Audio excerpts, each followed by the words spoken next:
Hey, I'm Myers, and going to do a review here of a record. Come out a few years ago, 2017, I want to say. So 6 years ago or so. Anyways, I found out about this record the weekend that Prince died. The weekend that Prince had died. Uh, I already had tickets to see Bob Mould with the Suicide Commandos at First Avenue in Minneapolis, and like they promoted the show for months, and for months I had a ticket to go see Suicide Commandos open for Bob Mould, and Prince died that week, and I don't know. I want to say maybe he died on Tuesday or Wednesday, and I was going to the Saturday show at First Ave, and First Ave couldn't really cancel the Bob Mould show. It had been in the works for a while, and so anyways, they. They decided what they were going to do is just go ahead with the Bob Mould show with Suicide Commandos opening, but they were going to, when the show was over, have an all-night dance party, just like playing Prince's music, all night long until like 6 a.m. or whatever. So, like, I've been in downtown Minneapolis a lot in my life. Been to First Avenue a lot. 7th Street entry a lot. But I'd never seen downtown Minneapolis so fucking weird and electric and, like, so many fucking people in downtown, I don't know what the fuck was happening. I checked into the Marriott. Like, there's a Marriott downtown Minneapolis, about 3 blocks down from First Avenue, and across the street and 3 blocks down, or 2 blocks down. That it's walking distance. And so, anyways, I go to check in the fucking hotel, and there's some fucking Celtic marching band playing in the fucking lobby of the hotel, like fucking bagpipes and drums, and and I don't know what that was about. It was just fucking weird. Like, here's the thing about me and my life. Like, a lot of weird shit happens that I can't explain. Like, it happens, and I just fucking roll with it. And friends of mine that have known me forever, never, the Beacon Brothers and Dave Jansen and Kevin Moran, those guys will all fucking tell you weird shit fucking happens to me that doesn't really happen to anybody else. It just, and I just roll with it. So, anyways, there's a Celtic marching band in the lobby of the Marriott when I'm trying to check in, and I check in the room, and I drop my bag off, and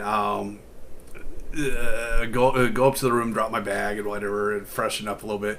And I go across the street. There's a little, like, First Ave has like a little restaurant, like, to the side of it, and that I met old friends of mine, Tim Cox and his wife Christy, and Holly Hollitz. They're Tim and Christy and Holly. They're old Susie friends, known them forever, and so we ate.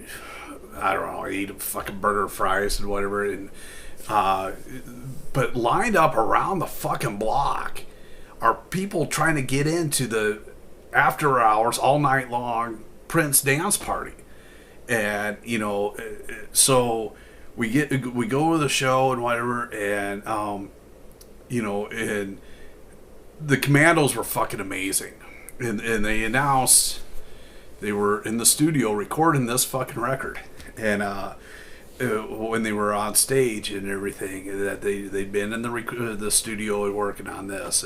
So I knew this was coming at that show, and super excited about it. And so when they played the Suicide Commandos song "Complicated Fun," Bob Mould came out on stage and joined the Commandos doing "Complicated Fun." So then Bob went on stage with his band. Bob's got a three-piece, or him and two bass player and a drummer, three-piece band, and so they did their, and it was fucking fantastic. The Commandos were great. Bob was great. Complicated Fun is like the soundtrack of my life. Like, first time I got sent to rehab, I was in 7th grade, man. I was 13 years old and got sent to, so that first verse of "Back in Treatment, I got the sympathy I need." I told them I was really smart, and everyone agreed. Fuck yeah, that nails me going to treatment when I was 13 years old. I did inpatient and outpatient treatment, and then was in fucking aftercare until like I left home at 17 to go to the University of Nebraska. But I was in rehab when I was 13 years old. Funny thing about it is I never drank or did any drugs before I went into rehab. But while I was there, I got a good education on how to procure alcohol, how to play the game, how to, So when I wasn't an alcoholic going into rehab, I definitely was when I walked out. So anyways, the song's "Complicated Fun" by the Suicide Commandos. It is such a, because I grew up really fucking fast, and I saw shit growing up that most people, I did shit as an adolescent and a teenager that most people don't do until they're until they're in their mid-20s or early 30s. And so in a weird way, like I got pretty jaded, and like I grew up faster than I should have, so like I got jaded in a lot of ways, but in other ways it kind of retarded my maturity. Either like there's certain things that like I was really super mature about and really jaded about, and other things that like I was super immature and stunted about, and it took me a while to figure that out. But the song "Complicated Fun" by Suicide Commandos reminds me a lot of my life, or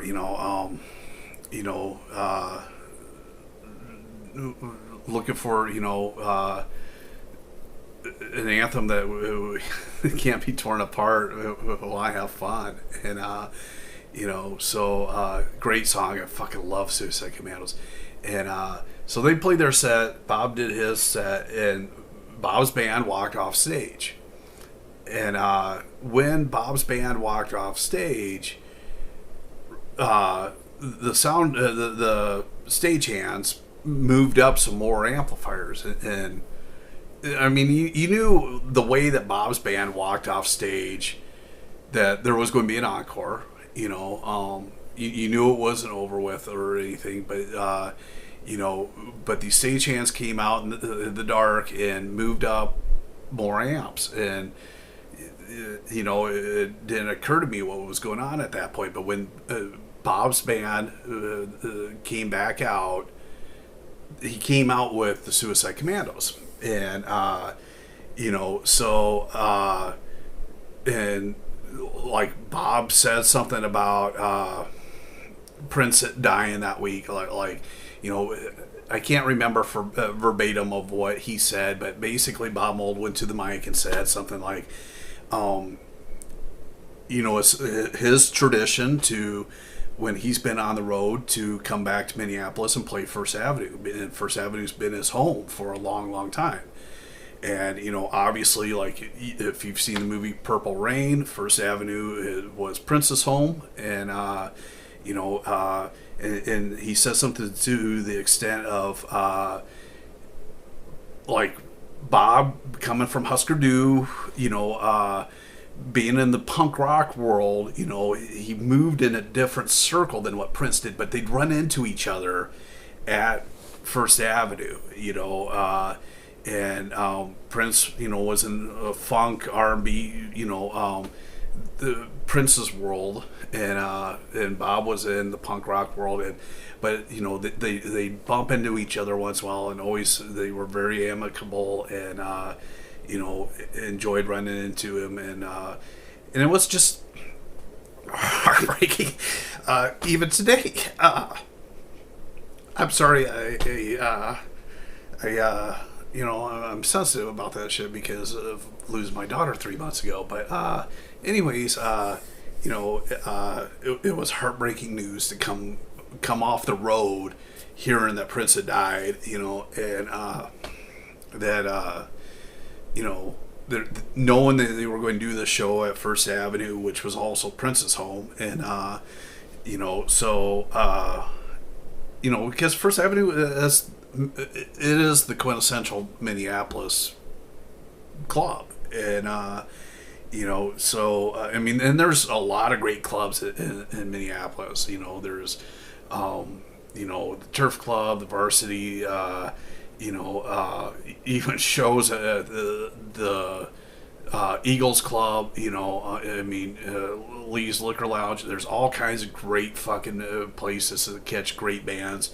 There's always great bands playing in the Twin Cities, but you know, everybody's got a reverence for First Ave for a good reason, and you know, so you know, Bob's talking about, you know, how it's just kind of a kick in the teeth, and you know, to come home, and you know, this was the news, and so it was Bob's band and the Suicide Commandos on stage, and I believe the fella is the house manager at First Ave, or maybe Bob's manager, but he took vocals on doing Prince's "When You Were Mine." And it started out with Bob's drummer behind the fucking drum set, and you know, but there's two bass players, two guitar players, and Bob's drummer behind the drum set, and the drummer of the Suicide Commandos playing a cowbell in his hand, and they did Prince's "When You Were Mine." It gave me goosebumps. It was one of those perfect rock and roll moments that if you were there, you fucking knew it. And I've had a handful of those moments that, I mean, when Cat Club, there's a rockabilly band from Valencia, Spain called Cat Club. They came over and they were playing in Sioux City, Iowa. And who the fuck's ever heard of Spanish rockabilly? But they did Bobby Day's "The Little Bitty Pretty One," and you know, it just tore the roof off the place. And I get goosebumps thinking about it, you know. Little bit of pretty with like the Spanish accent. Great fucking cover, and you know, like I said, it was just a magical moment. But in the middle of doing Prince's "When You Were Mine," the drummer switched on the fly. Bob's drummer got up, and you know, the drummer of the Suicide Commandos sat down, and you know, like, didn't miss a beat. They just, you know, I mean, it was fucking smooth, and you know, they finished "When You Were Mine," and Bob's drummer went to the mic and he said, "What happened 40 years ago today?" And or 40 years ago this week, I can't remember. But anyways, you know, he asked that question, and you know, there was people yelling from the crowd, and he fucking pointed at a guy in the crowd wearing a Ramones t-shirt. He's like, "That happened 40 years ago today. 40 years ago today, the first fucking Ramones record came out. 1, 2, 3, 4," and they blasted into "Beat on the Brat" by the Ramones, and it was fucking magic. Just a magical moment. But yeah, like, I love this rock and roll so fucking much. You know, it's the only thing that's ever made my life make sense. And I'm sorry for being emotional, you know. But that night, you know, the guys in the Commandos talked about doing this record. They were in the studio doing it. It wasn't done yet. So, knowing it was coming, I pre-ordered it. I got it right when it came out, and it's well loved. So cover is a Marshall cabinet with Commandos, Suicide Commandos, well-worn Marshall cabinet, just beat to fuck. Name of the record's Time Bomb. It's out on Twin Tone Records. Here's the back cover. And if you don't know the story of the Commandos, the Suicide Commandos were the original Minneapolis punk band who they had a record out before the Ramones' first record came out, and then they also, were on this Midwest comp, whatever, where the song "Complicated Fun" came out, and then they just kind of disappeared in late '70s, but brilliant songs. Like I said, their record came out before the Ramones record did.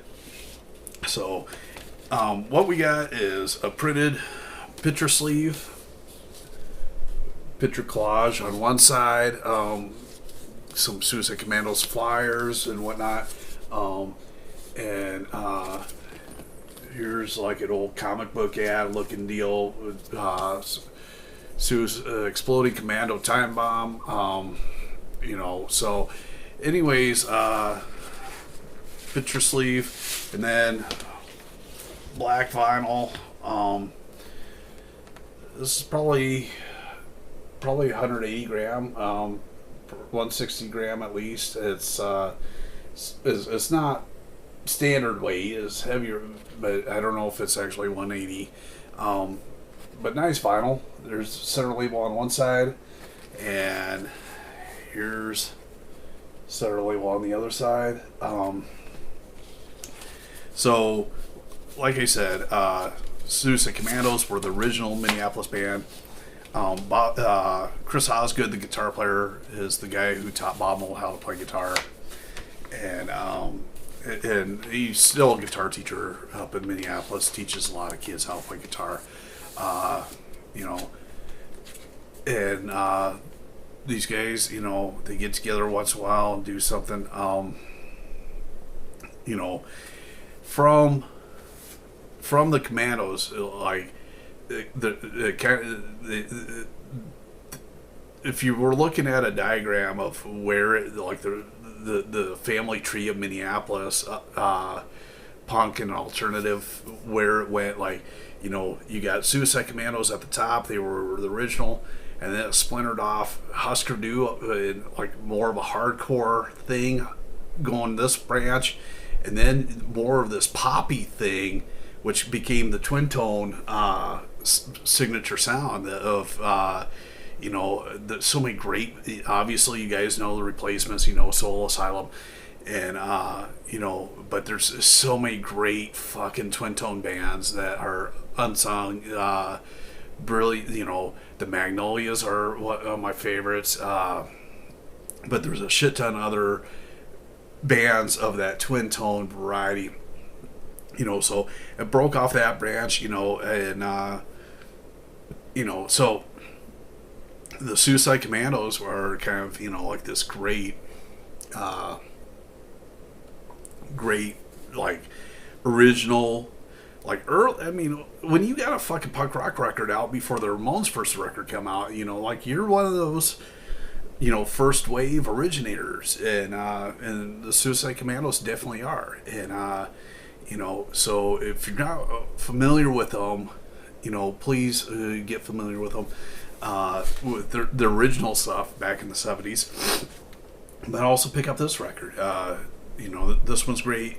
The song I'm going to play you is called Milk of Human Kindness. You gotta pay attention to the lyrics of this fucker. The Milk of Human Kindness is a great story in the lyrics, and there's a lot of lyrics there. You gotta really pay attention. Brilliant fucking song. you feel for the guy because, I mean, he moved away. He changed, got a different band, learned to smoke a different brand to try to get away from this gal who he's singing about in the song. But this is a great record, and I'll put a link in the description where you can find one. And really check out all the Twin Tone bands. A lot of the Twin Tone catalog is completely out of print at this point, but track down what you can. Obviously, like, I'm a big fan of the Magnolias. Check those guys out, and you guys all know about the Replacements. The Replacements were great. Solo Sam was great, but there's a fuck ton of great Minneapolis bands. My label, Sue, has got a Minneapolis band called the Loose Rails that has that twin tone sound.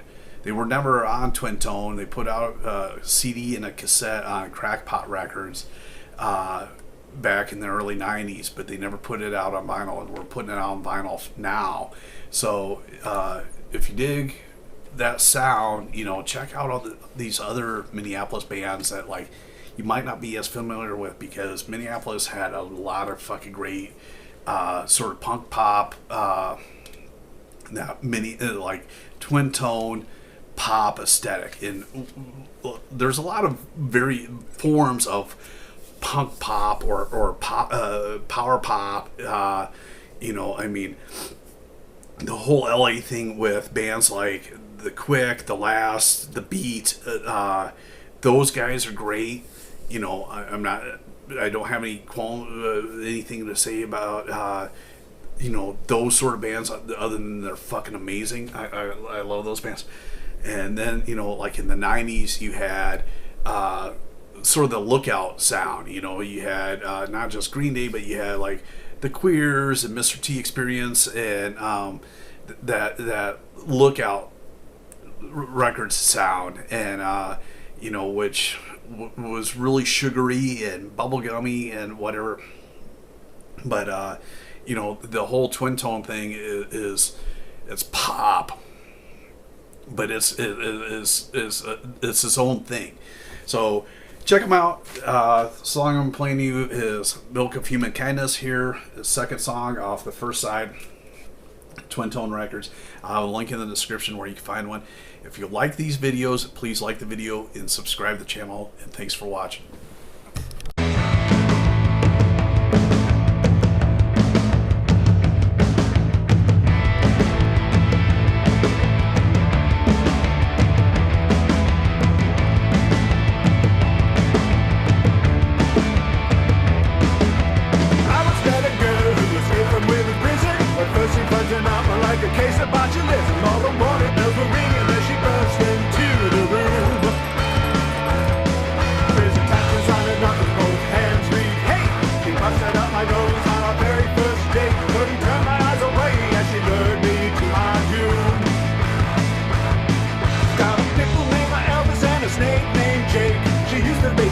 But she dumped them in the lake.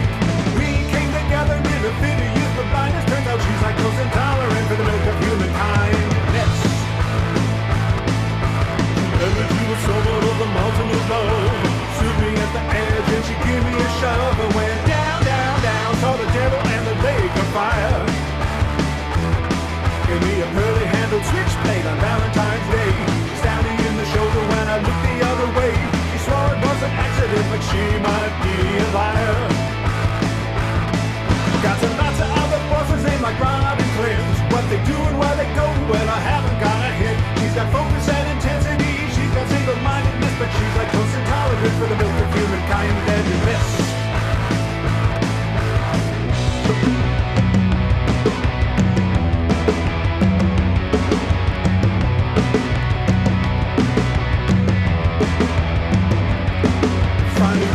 My perils, saw things were out of hand. I moved away, I changed my phone, I joined a different band. I dyed my hair, I shined my shoes, I learned to smoke a different brand. So I escaped and I survived to see another day. But if you